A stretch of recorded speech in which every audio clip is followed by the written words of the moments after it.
Agora a gente vai estar falando das funções que eu julgo mais importantes para a gente dar o nosso primeiro passo aqui nessa parte superior.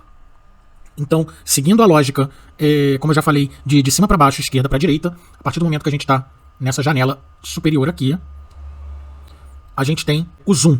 Então, a gente tem zoom in e zoom out. Eu estou importando até esse áudio aqui, que é um dos áudios do nosso exemplo, só para a gente ver a diferença quando a gente começar a operar as funções. Então a gente tem zoom in e zoom out. O zoom in, ele aproxima, o zoom out, ele afasta. Então a partir do momento que eu clico em zoom in, ele já diz pra gente, ó, horizontal, zoom in. O que isso nos diz? Já seguindo a lógica que a gente vai ter o zoom horizontal e o zoom vertical. Então, inicialmente, a gente tem o zoom in que vai aproximar. Então, cliquei, ele aproximou. Cliquei, ele aproximou. E aproxima da onde? De onde tiver o seletor. Então aqui a seleção, ó, selecione qualquer ponto aqui. Dei o zoom in, ele vai aproximar desse ponto. Quando eu dou zoom out, ele utiliza o mesmo ponto referencial. Horizontal zoom out. Logo ao lado, a gente vai ter ele falando áudio zoom in e áudio zoom out. Só que, na verdade, é o zoom vertical. Então a gente quando tiver nesse zoom aqui, a gente não está trabalhando, mexendo no áudio nunca, né, quando a gente está falando de zoom. Tá? Quando a gente está mexendo nesse zoom aqui, a gente está mexendo no zoom vertical. Então ele diz como áudio, porque facilita na visualização. Porque quando você clica, ó, zoom out, que está afastando, a forma de onda, a waveform, a região, o clipe, que está aqui na nossa timeline, ele está ficando menor. Então parece que diminuiu o volume do áudio, mas na verdade não. A gente está diminuindo o desenho do áudio. Então, zoom out afasta, ou seja, quando a gente está no zoom vertical, ele diminui o desenho, tem o zoom in, ele aumenta o desenho.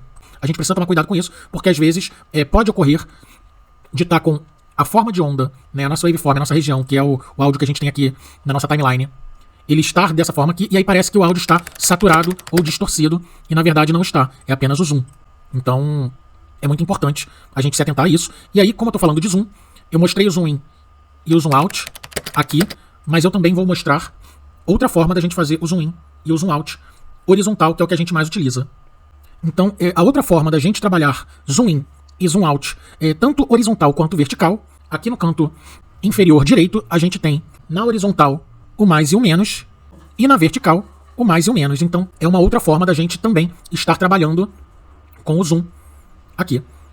E uma outra forma, que é a forma que a gente mais utiliza no dia a dia, que é o zoom in e o zoom out horizontal, então, por atalho. Então eu vou ensinar agora também.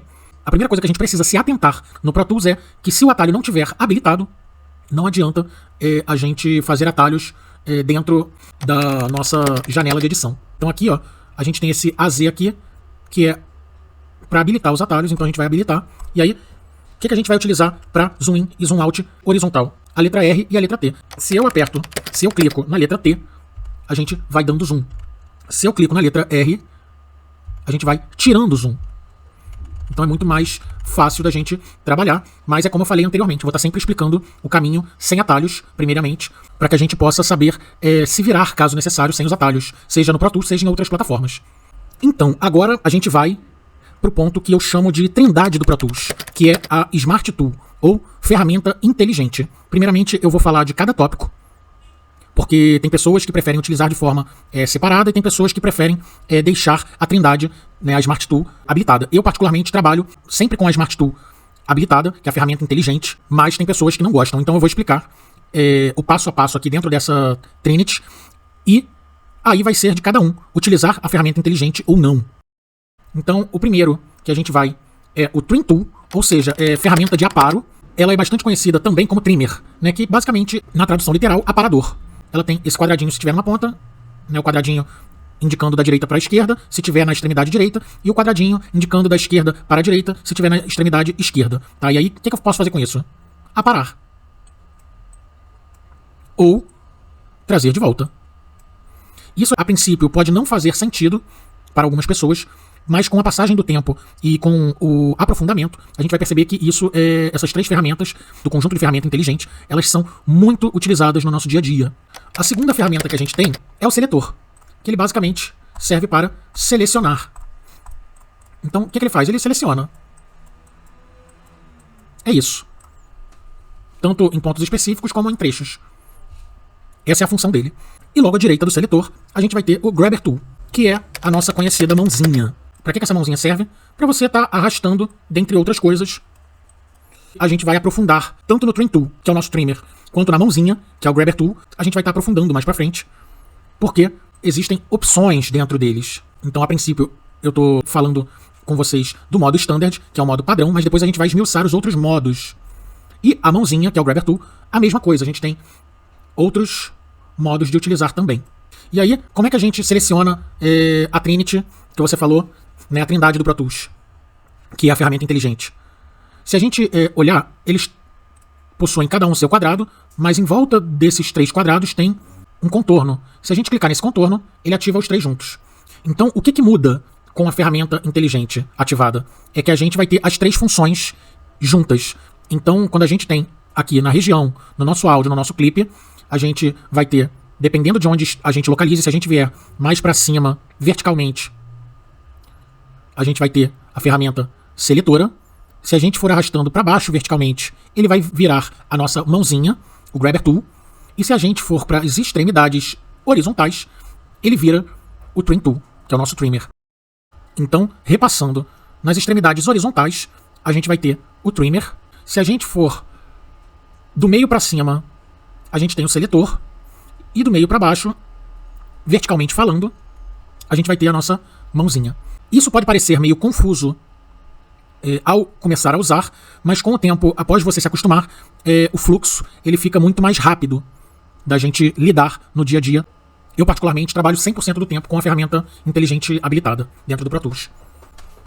Então, à direita, a gente vai ter o Scrubber Tool, que é basicamente o nosso conhecido falante. E como é que a gente usa ele e o que ele faz? A gente basicamente vai selecionar em cima de um trecho e vai segurar o clique e arrastar. E ele vai reproduzir, que a gente está passeando com o falante, seja na velocidade correta ou mais lenta, de frente para trás,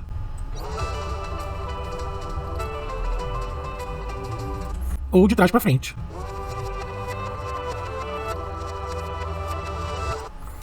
Uma outra opção que eu vou falar também, que é muito importante, o Pro Tools ele vem com essa opção desabilitada, o que nos permite, sempre que é dado o play, ele volta do mesmo ponto que está selecionado.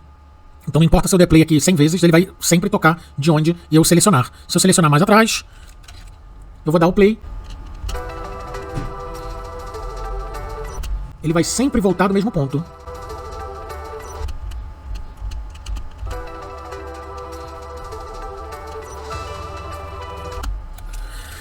E aí, o que pode acontecer? Pode acontecer que a gente habilite sem querer essa função que lida com esse tipo de ação, dessa ação, porque a gente às vezes esbarra no teclado, pode acontecer, que é a letra N. Se a gente reparar, quando a gente esbarra na letra N, fica azul, ó, apertando a letra N. Então o Pro Tools ele vem com essa função desabilitada, o que permite que sempre que a gente selecione, a gente vai dar o play, quando a gente parar ele vai voltar para o mesmo ponto. E aí, o que é essa opção aqui? É Insertion Follows Playback, que é basicamente a inserção segue a reprodução, né? Ou a seleção segue a reprodução. Basicamente, quando ele está habilitado, onde a reprodução parar, a inserção para, né? Ou a seleção para. Literalmente, a inserção ela segue a reprodução, né? A seleção segue a reprodução. Então, a partir do momento que a gente habilita, a gente vai perceber que a gente vai dar o play. E onde a gente parar, o seletor ele vai acompanhar. Ele estava exatamente aqui, ele parou aqui. Reparem nessa contagem aqui. Está em 31. Eu vou dar o play de novo.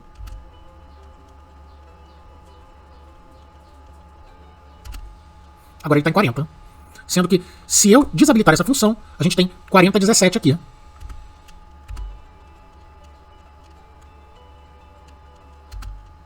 Ele voltou para 40:17. Vou dar play de novo.